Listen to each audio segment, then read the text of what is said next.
আসসালামু আলাইকুম গাইস। আমার অফিস ছুটি হলো 4 দিন, তো অসুস্থর কারণে বাসা থেকে বের হওয়া হয় না। তো আপু বললো চল মার্কেটে যাই। আমি তো মনে করছিলাম আমাকে মার্কেট করে দেবে না, দেখলাম আমাদের দুপুরের জন্য কিছু কেনাকাটা করার জন্য গেলাম। তো মার্কেটে গিয়ে মনে হলো চট্টগ্রাম শহরে খুব অল্পই মানুষ আছে।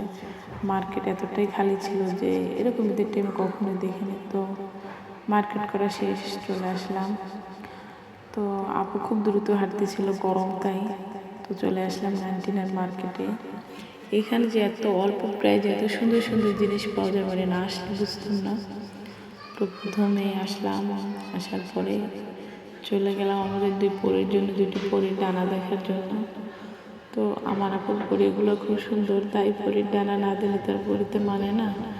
তো পরীর ডানা কিনলাম, আর এত সুন্দর ছিল পরীর ডানাগুলো, মানে এত কম দামে এত সুন্দর পরীর ডানা। আর আমার মনে হলো আমি যদি ছোটো থাকতাম তাহলে আমি ডানাগুলো পরে নিতাম, মানে খুবই সুন্দর। তো দেখলাম এত সুন্দর ডল, মানে আমার খুব পছন্দের। তো চলে গেলাম ডলগুলো দেখার জন্য।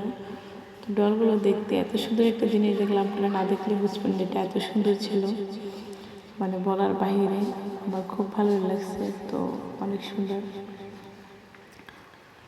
তারপর আরেকটা জিনিস দেখলাম, এটা আরও সুন্দর ছিল। তো মনে হয় না যে মসজিদের চেয়ে এটা বেশি সুন্দর, ওটাই খুব সুন্দর ছিল। আমার খুব ভালো লাগলো মসজিদটা। তো খুব অল্প কেনাকাটা করলাম। তো খুব সুন্দর, যারা যারা অল্প প্রাইজে নিতে চান তারা 99 মার্কেটে চলে আসবে, খুব সুন্দর সুন্দর জিনিস পাবেন। তো কী কেনাকাটা করলাম পরবর্তী ভিডিওতে দেখবেন, দেখানো হবে।